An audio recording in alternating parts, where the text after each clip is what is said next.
get this done by working together as a team. Jeez, bub. Keep buzzing in my ear.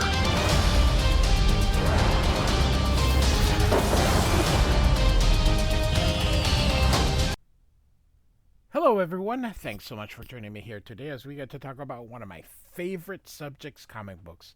My name is Jose, I love comic books, I love talking about them, I love sharing them with you. Feel free to follow me on social media if you would like. Links are in the description below. I've also posted a link to the Marvel fan site that I have plot synopsis and character bios for this issue. The Uncanny X-Men 193 double-sized issue from 1985. You know, I just for some reason looked at the corner box and saw Cyclops is still there. And the dude, since the Dark Phoenix saga, has barely appeared. Just, handful of issues, but he's still in there. So, all right. And so we've got Firestar and Rogue, we got Wolverine, we got Thunderbird, we got Nightcrawler, we see Colossus here, we see some kind of robots there. Cat's Eye, I think. We got Kitty Pryde or Shadow Cat here, and Empath, and another of these robots right there behind. And the Gala 100th anniversary issue of the all-new, all-different X-Men. Of course, X-Men 93 was the first issue featuring the new X-Men after giant-sized X-Men. So Chris Claremont has been writing this for 100 issues, and I have each and every single one of them up to this point. And I do have a playlist. Feel free to check that out if you would like. I have not just the X-Men, but I've got New Mutants. I've got Wolverine Limited Series, Kitty Pryde and the Wolverine Limited Series. I've got the Marvel Fanfare. I got everything. So check that out. Here we go. This is the cover on the Classic X-Men / X-Men Classic. So we're in Muir Isle. Stan Lee proudly presents the 100th issue of the new Uncanny X-Men. And so we see Thunderbird kicking Banshee. Of course, he is wearing the original Thunderbird's uniform here. And Thunderbird, of course, is a member of the Hellions. Chris Claremont is the writer. John Romita Jr. and Dan Green are doing the art chores. So Tomer Zagowski is our letterer, Glynis Oliver. So on the previous issue, she was Glynis Wein. She has now gotten a divorce from Len Wein and has gone to her maiden name, Glynis Oliver. Anna Senti and Jim Shooter are editorial, but that's pretty cool. So this is Glynis Oliver's first issue in which she is using her maiden name. She used to be married to Len Wein. So Warhunt 2 is the title of our story. So Banshee, of course, is who most likely is being blamed for Thunderbird's death. And so, of course, I've covered that issue. He tried to save him, he couldn't. And Thunderbird is making him pay. And Banshee hasn't quite recognized who it is. And he's like, man, this guy's on par with Wolverine. And he looks up and he's like, Johnny, it can't be you. I saw you die. And he punches him. Then I'm going to go. And unless your precious demons do precisely what I say, you'll be one too. And just decks him. And so now we've got Xavier coming too. And she goes, hello, Charles. And look at him. He's dressed in the best 80s punk. And he's like, where am I? She's like, my place. I'd Cece. If I were you, all things considered, you've had a pretty rough night. And he's like, what do you mean? And he's like, what have you done to me? as he looks at how he's dressed. I like to even put that on his forehead. He's like, saved you for starters, and but you don't have to thank us or anything. We Morlocks just love being taken for granted. By the way, I like your new looks, a distinct improvement. And he's like, that makes one of us. So, all right. So she asks him what the last thing he remembers is, and he says he can't. And so then we get a recap of the previous issue where he was beaten up. Feel free to check that out if you would like. And so Callisto says that the healer healed him, brought him back. He was almost dead. And Callisto gives him coffee here, or tea. And she says, trouble is, wasn't exactly in tip-top shape himself. He's been unusually busy lately. Saving you pretty near did him in. It'll be months before he's able to help anyone else. And Xavier is like, I'm grateful. He says, you should be. More than a few of us wondered if you were worth the effort, but that stubborn old man refused to quit, meaning the healer. He did his best. Trouble is, the damage was too severe. You look, or maybe even feel okay. You're not. You've got to give your body a decent chance to finish the job. That means taking things real easy. Any extraordinary physical or especially psychic extortion and your history. So, and he's like, well, I didn't think you cared. And she says, the healer cared. I promised I'd give you a fair chance. And so we can see all the Morlocks that are in there. And so they always say that this is a mile underneath the city. That's the subways don't extend a mile underneath the city. So, but in the comic books, they are. That had apparently dug a mile underneath the city to build the subway. So a mile is really deep. I mean, that's like 5,000 some feet. So it's a lot of digging. So, all right. And so he goes, how many Morlocks are there? She's like, none of your business. Who leads them? You? And she says, Storm. And she goes, I don't understand. You Morlocks are exclusive to mutants. Since losing her power, Storm is not. Technically, she still is a mutant. She's just a powerless mutant. But I digress. And she says, no matter. She took the top spot from me in fair combat. I want it back the same way. Until she regains those powers or different ones or dies, she's still the boss. That means we play by her rules. And anyone who thinks different will answer to me. So they're going to take him home. They have a train. And so Sunder yells for Callisto. And she goes, Annabelle's kids. Somebody shot him, Cal. Murdered him in cold blood. And we're led to believe that these are humans that did this, and Callisto will make a reference to that. But this is going to come back during the mutant massacre. It's going to turn out that it was Scalp Hunter and Mr. Sinister who kind of started an early cleansing of the Morlocks. So, and so Callisto says that, that's the reality. Mutants will always be tigers, even babies who never did harm to anyone.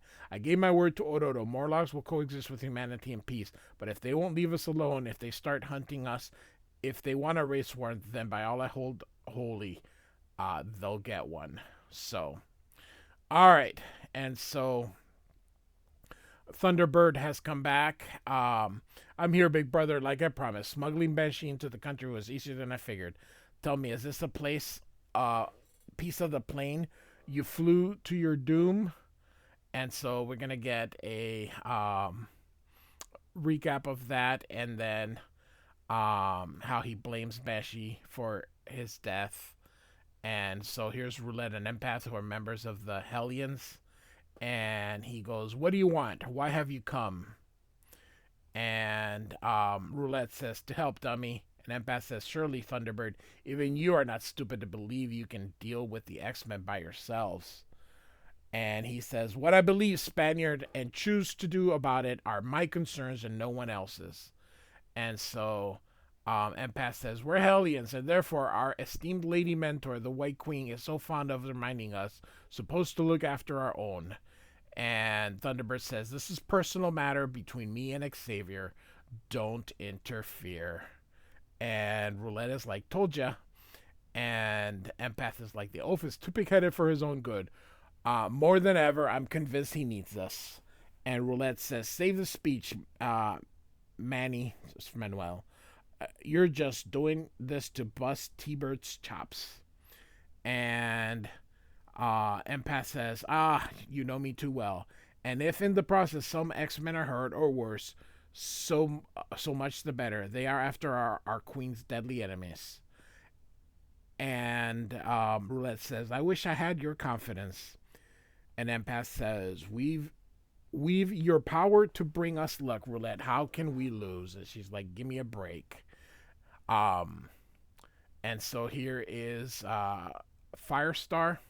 I have covered the first 2 issues of Firestar, which were a prequel to this, and then I will do the 2 issues which take place after. So, and so she says hi to them and goes, where are the others? And he says, there's only us, Angelica.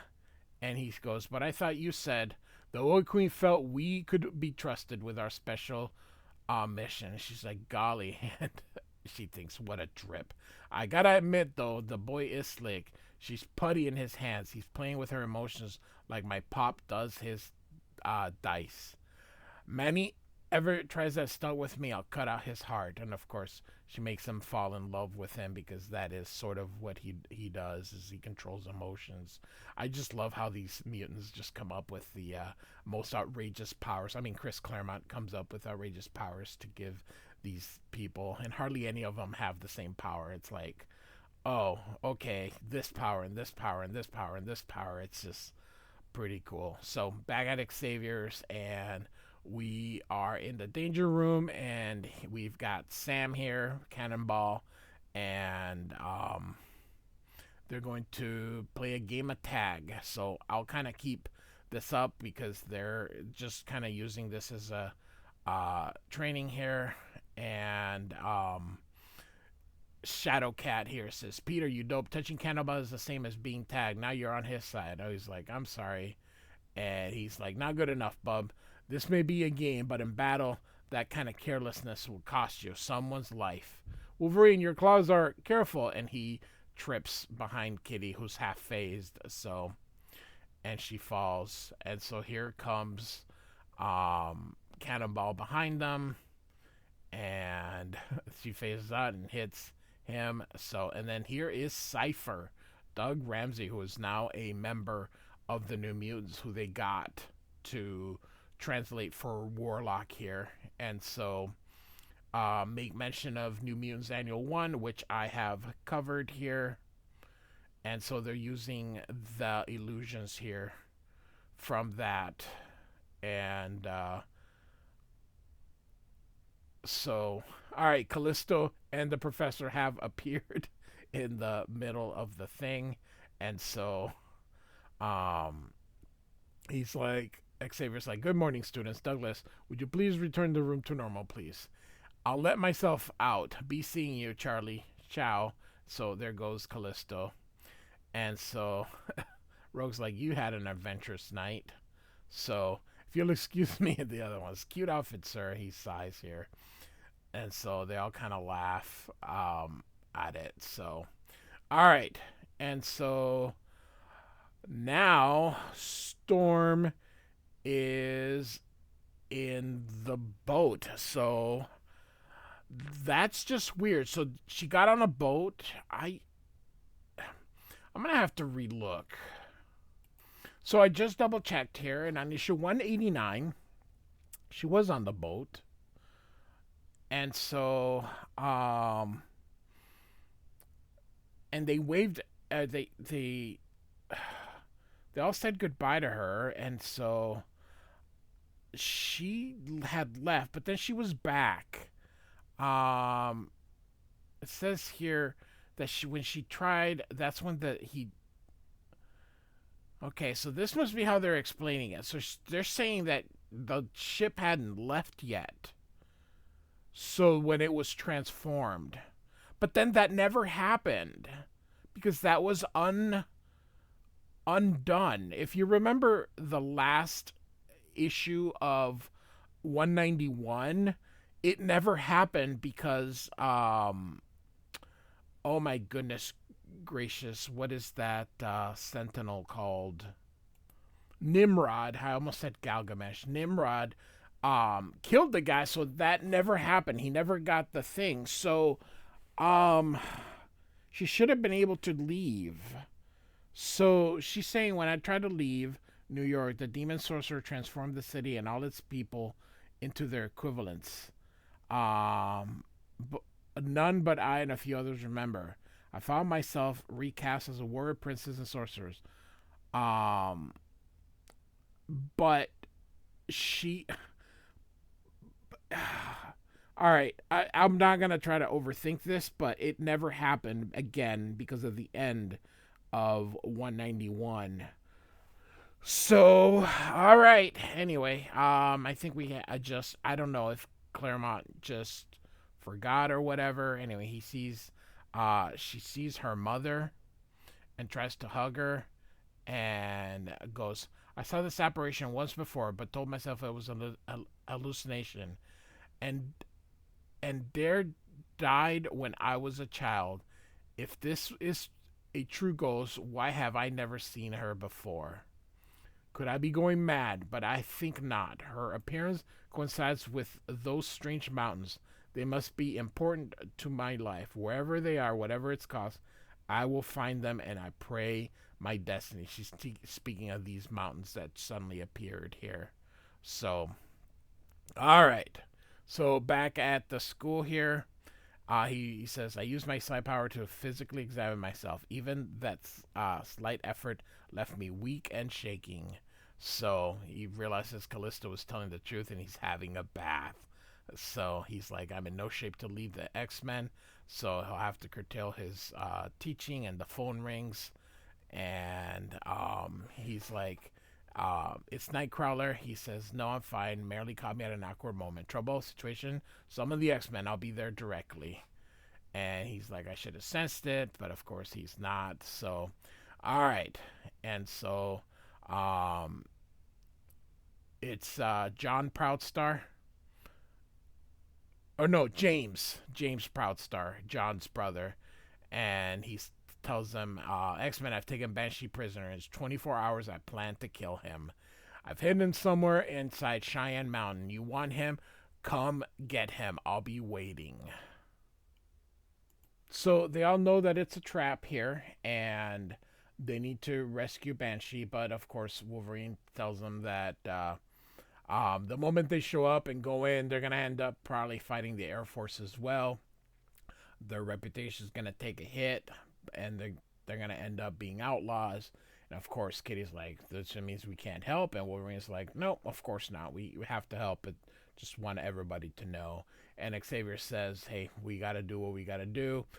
Protect the estate and the New Mutants while we're away. I want us airborne within the hour. So, all right, and so we are in Cheyenne Mountain where he has Banshee hidden, and of course, here's all the security. So here comes Kitty Pryde, and she says, I'm in, and it's breaking up, and of course he's like, I sense her thoughts, but I can't comprehend them, and asks Rachel to form a sign link between him and the X-Men. So he's gonna kind of piggyback off her powers, and Nightcrawler shows up here, and so he teleports everybody, but now he's like really tired because everybody had to go in. And so we've got Colossus, Rogue, Phoenix, and Wolverine.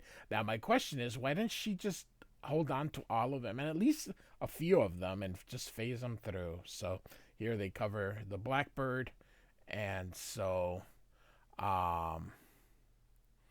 and Nightcrawler goes, man, I thought practicing all this would get easier, but man, maybe I'm past my prime. And Professor Xavier says, to quote Kitty, give me a break. So, Nightcrawler wants to stay with the professor, but he's like, it's camouflage, and if anything, Loki will protect me. So off goes Nightcrawler to join the team. And so once Nightcrawler leaves, he goes back because he's not feeling very well. But he would have skipped out this mission, but he realizes that he really can't. So then he uses Cerebro to amplify, and he's going to use that for his abilities. But here goes Roulette, who gives them a case of bad luck, and all of a sudden they get a system feed, and then here comes Empath and makes him afraid, makes Loki afraid, and leaves.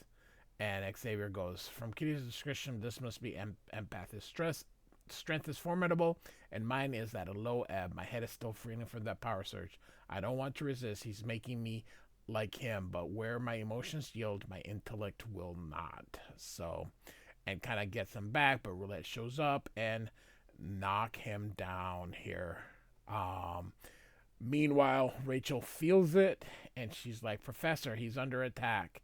And here comes Shadowcat. She's out and looks and finds the professor down, and Nightcrawler's like, I should have known, I should have anticipated. And Kitty is like, don't blame yourself. He's like, I'm in charge, Shadowcat, it's my responsibility. Would Cyclops or Storm have never made the mistake, I never should have left them. But you did, it's done, you're still boss, Elf. What's our next move, says Wolverine. And so Nightcrawler's like, Rachel, you're our backup telepath. Scan for Banshee. You should be able to detect him even without Cerebro's aid. And she goes, no. And he's like, what? No. And he's like, that's what I did in my era. How can I tell anyone? I was the Hound. The government forced me to use my psi talents to hunt down mutants. And then she has a panic attack right there. And already this mission isn't going well. So here goes Wolverine and Kitty Pryde, who I just completed all 6 of their limited series. As I mentioned, I have a playlist. Feel free to check that out. So Wolverine says, I spotted his scent. Let's go. So you can see them here. Kitty's a little worried, and Wolverine basically tells her, don't worry. We don't have time to worry. So, all right. And so Nightcrawler and Rogue teleport here, and they're taking Rachel in. And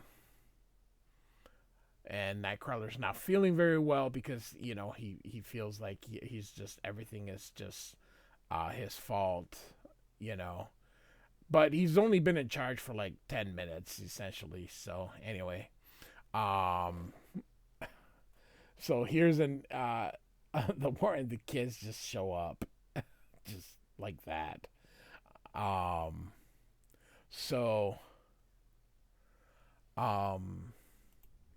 And so this is apparently a tour. I guess they're allowed to tour the secret government base. Anyway, she uses her luck powers to create bad luck to they see the X-Men and they release this things here, and they're shoot to kill, and Firestar is going to use this opportunity to kind of get away, to do her, she's going to slip away here. I hope I do well. Manos counting on Firestar. He told me, and I want to make him and especially Miss Frost proud of me.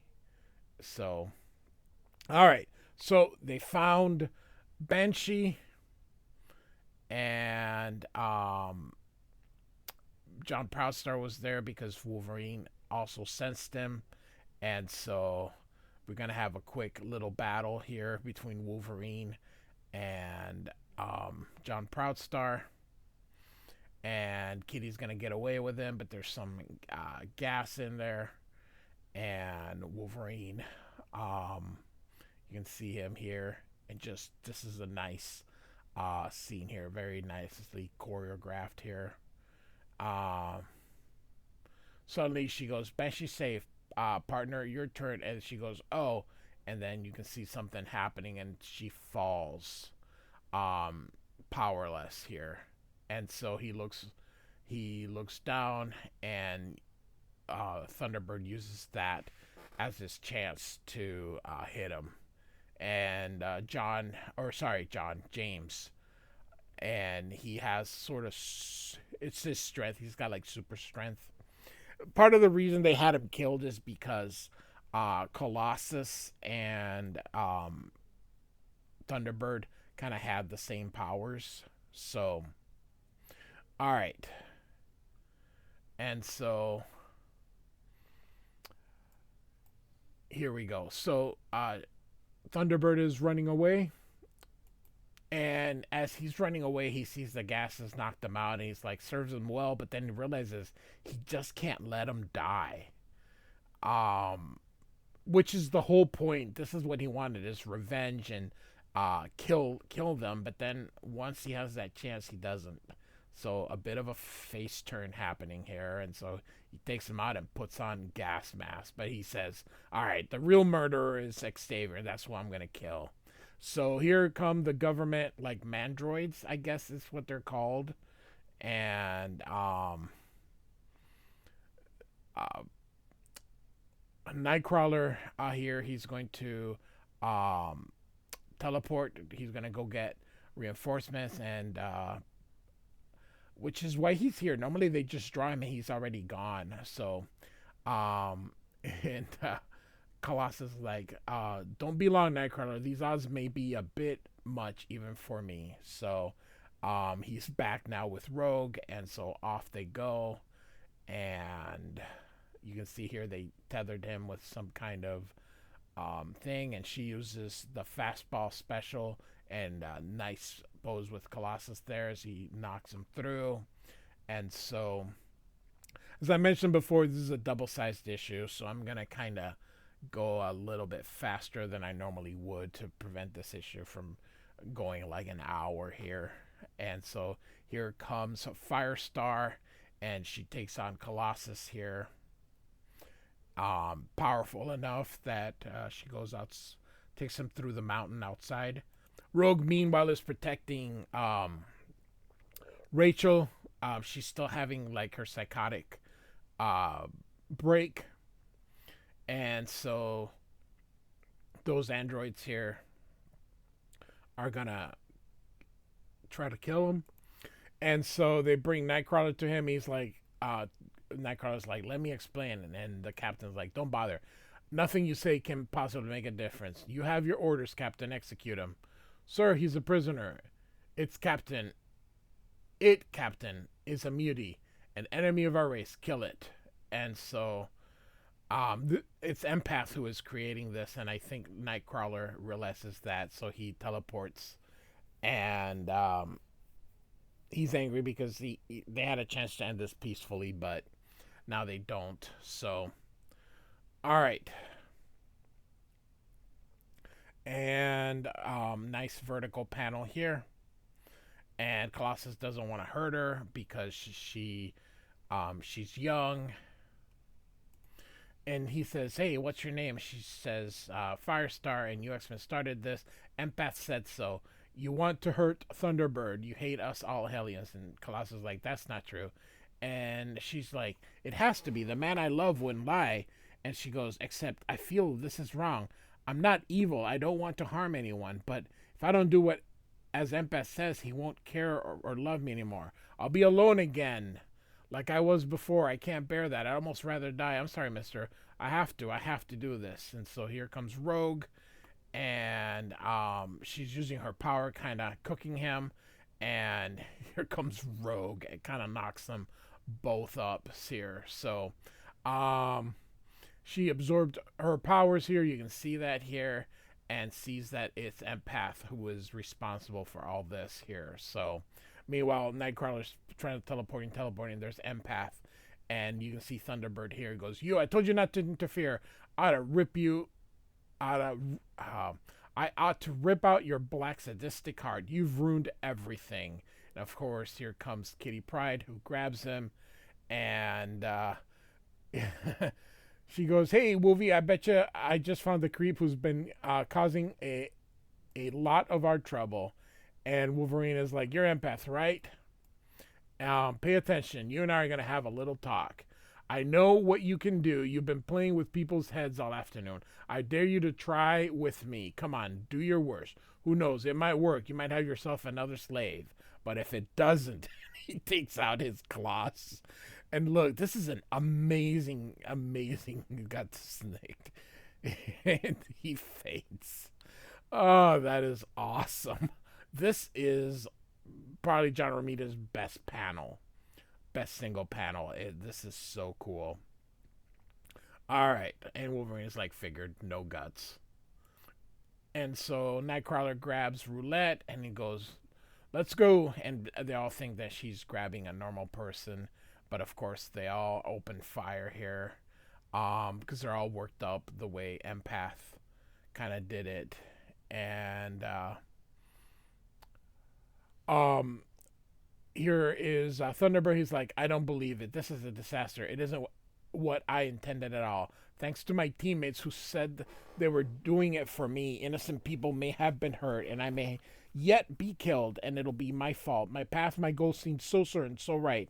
When I began, how could everything have gone so terribly wrong? What the? Someone's grabbing me." Of course, it's Kitty Pryde phasing through.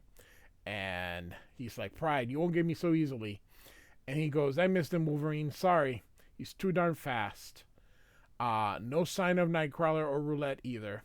That means at least Kurt got away. Let's assume he did and follow his example. You know, Prostar didn't look so hot. He was really ranting at Empath. I wonder if this is what he meant to happen. I mean, if he wanted to kill us, why save our lives? And Wolverine's having a cigarette, which he's not allowed to do anymore. And so he's like, who can say? Anyway, they're going to leave, and the androids show up here. And so they're like, "Make a move, muties, and we'll be glad to shoot them." So, all right. And so Rogue's like, "Hey, Sleeping Beauty awakes." And Rachel's like, "I failed you." And Colossus is like, "It happens. None of us is perfect, much as we wish or believe otherwise. How do you feel?"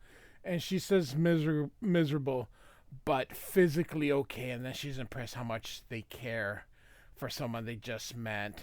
And she's like, "Logan and Kitty, I sense their thoughts." And she's like, "Well, if you can hear them, lead us to them." And she's like, "No, please don't ask. And at least tell me why." And then she's like, and Rogue's like, "No more tears. Never mind. I'll do it myself. Give me your powers." And so, if I do, Rogue will know my secrets. If I don't, friends will die. And Nightcrawler comes with Roulette, and she says, "Are you all right? What's wrong?" Wolverine and Shadowcat are in trouble, but they're deep within the mountain. How can we reach them before it's too late? Leave that to me. "But you can't port blind. It's suicide," says Rachel, "unless I have someone to guide me. But the mental image I have of their location, it's so vague." And Nightcrawler's like, "It'll have to do." So, they're going to go together. And so, Rogue says, "Looks like there's hope for Red after all. Proudstar's still on the loose, Petey. I'll cover the roof." Oh, sorry, the professor. And Colossus is like, "I will follow as soon as Nightcrawler returns." And inside the Blackbird is Thunderbird. And so he's like, "Open your eyes. The end of your life is at hand. You try anything, White Eyes, I'll gut you," he says. "This is my brother's knife. He taught me how to use it. The White Queen gave all of us Hellions defenses against your mind sorcery." And so, of course, Professor says James, and he's like, "I'm Thunderbird." And so, Professor Xavier realizes the dude is not joking. So, "I've nothing to lose by fighting, James, since whatever you're planning to take my life. Since whatever I do, you plan to take my life. Isn't that so?" And Thunderbird says, "Smart man, go ahead. Go to the head of the class, but gutsy too, I'll give you that. Praise indeed. Your brother set me a splendid example. Rarely have I seen so courageous a man. And he's like, shut your mouth. You've no right to speak his name. You killed him. And Xavier says, I would have given anything to save him. I would gladly have died in his place. And Thunderbird is like, words, lousy words. They come easily to you, Wide Eyes. They don't mean a thing. Johnny paid his dues. He had his whole life ahead of him till you came along. And he's like, it was his choice. Boy, you're a telepath. You can make a man believe anything. And so Chris Claremont really says a lot of stuff here. The good stuff about Thunderbird. But essentially, Thunderbird, or Xavier, says, if you really believe that, I could control your brother that much, then avenge your brother and strike. And kill me. And Thunderbird lifts his hand and he struggles and then he drops it. And he goes, I failed my brother myself. I'm no Apache, only a coward. And Xavier says, not so. And here comes Rogue. And she's like, leave him be. He says, listen, James, to me. You're not a coward because you could not find within yourself the capacity to murder in cold blood because your brother, you realize that to do so would not honor your brother's memory but desecrate it. You have nothing to be ashamed of. Such self-knowledge does not come easily. To face and accept it takes the courage of a warrior born. And so we're now at the mansion, and of course they're looking for the X-Men, the federal authorities. So Wolverine was right. They become outlaws. And so Nightcrawler says, yep, you were right. And Xavier says, the X-Men have endured worse, Nightcrawler. This too shall pass. And Rachel's like, it's all our fault. I'm sorry. I wish I could die. That's Firestar. And Rachel feels for Firestar here. And it looks like we have the New Mutants. We have Mirage and Cannonball here. And so they found Loki'd and Kitty and Laku. So and Thunderbird says, what will become of us? And Nightcrawler says, you can go or stay as you wish. And he goes, we are not to be punished. The professor says, no. If society forces us to become a law unto ourselves, then it will be tempered with mercy. And Thunderbird says, if you don't mind, Nightcrawler, I will take my teammates home.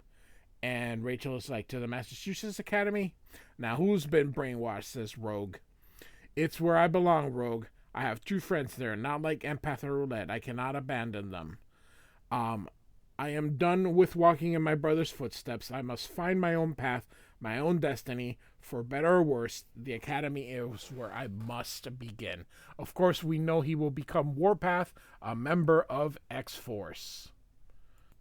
Professor X offers Firestar a chance to stay with the team.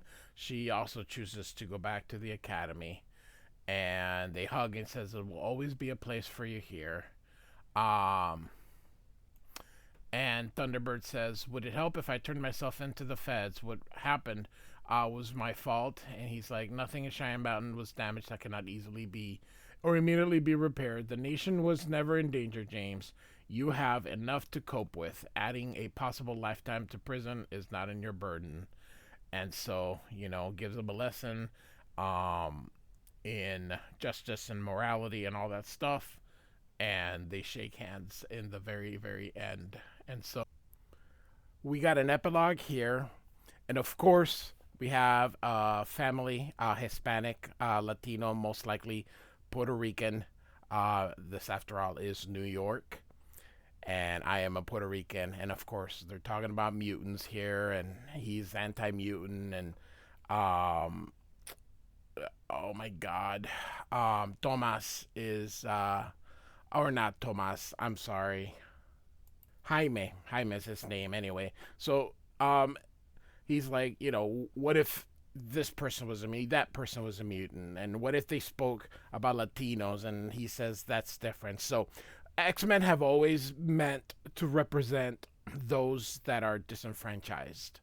So that doesn't even change, even if it what today is gays or whatever. It's always, you know, at one point it was blacks, but it's really supposed to be anyone that is disenfranchised. And I think Chris Claremont made a point of that in a recent interview. So the funny thing is that he is in secretly Nimrod, or he's been taken over by Nimrod here. And we are going to set up here. Interrupt this final program for a special news bulletin. The supervillain Juggernaut has been sighted in Lower Manhattan. Police SWAT units are on the alert, and the Avengers have been notified. Stay tuned for further details. That's a nod to the next issue.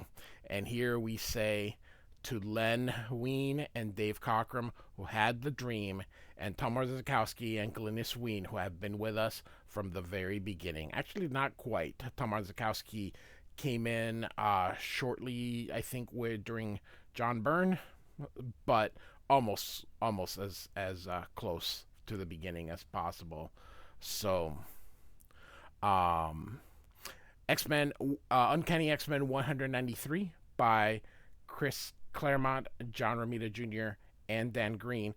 But we are not quite done yet, because I'm going to also be showing a quick of Uncanny X-Men Annual 8. I don't want to give it its own video. So I'm going to share, because it's sort of a throwaway story. So it's going to be very quick, about 10 minutes. Take a quick peek at X-Men Annual 8. This is from 1984, but it sort of fits right here where we left off. I have playlists for the X-Men. This is sort of a throwaway story. This is a campfire story, and I just wanted to show you for continuity's sake. Steve Lealoha is the writer, and Steve Lealoha is the artist for this, and so I figured I'd show you. So Wolverine is telling a campfire story, and then it's gonna be I believe Illyana's turn to tell the story, and we have the X-Men and the New Mutants gathered here together here, and you can see here Storm, and a very Bill Sienkiewicz-y like story. We've got Rachel, I believe, is standing with the New Mutants, although she will be a member of the X-Men. Here we have Illyana. So, and then this is Nightcrawler's girlfriend, Amanda Sefton, I believe, Colossus, and Professor Xavier, Rogue, and Kitty Pryde here. And so, of course, Wolverine is telling these stories here. So we're just kind of, like I said, nothing really happens in this story. It's all just a campfire story. So here's Loki and Illyana. And Illyana is going to tell the adventures of Loki and Space Dragon and his pet girl, Kitty. So that is actually the name. So we're not really going to cover this story. As I mentioned, it is just a campfire story, and we have a very long story to get through here. So just going to show you the art, and then we're going to move on to our main attraction, which is X-Men and Alpha Flight #1. But I just knew that I wasn't really going to have much time to, I mean, this video in itself would take 5 minutes, most likely, to go through this story, because really I'm not going to go. I mean, what's the point of going through an imaginary story? I'd rather deal with stuff in continuity. So, but Steve Lealoha doing a very cartoony type thing, and you can see from the beginning that his art is really not like that. And Steve Lealoha, he was primarily used as an inker by Marvel. You didn't see him drawing very much. So we're a little bit over halfway through. So I have this annual, and to tell you the truth, I have it for completion's sake. I think I glanced at it once, and I was like, eh. These annuals, I mean, I don't think Chris Claremont really they just took time, and I don't think Claremont wanted to deal with annuals very often. But once in a while, he created some really good ones, as we're gonna see with the next annual and the New Mutant special, which kind of run together. And so here we go to the last, and this is what I meant by Lee Aloha, very Bill Sienkiewicz. And so Chris Claremont and Steve Aloha and Joe Duffy apparently had the idea. So Chris Claremont probably had nothing for this, and I hoped you liked the annual being incorporated into Uncanny X-Men 193. Annual 8 just doesn't have enough, I think, to warrant its own video. So, like and subscribe. I do thank you so much for listening. Goodbye.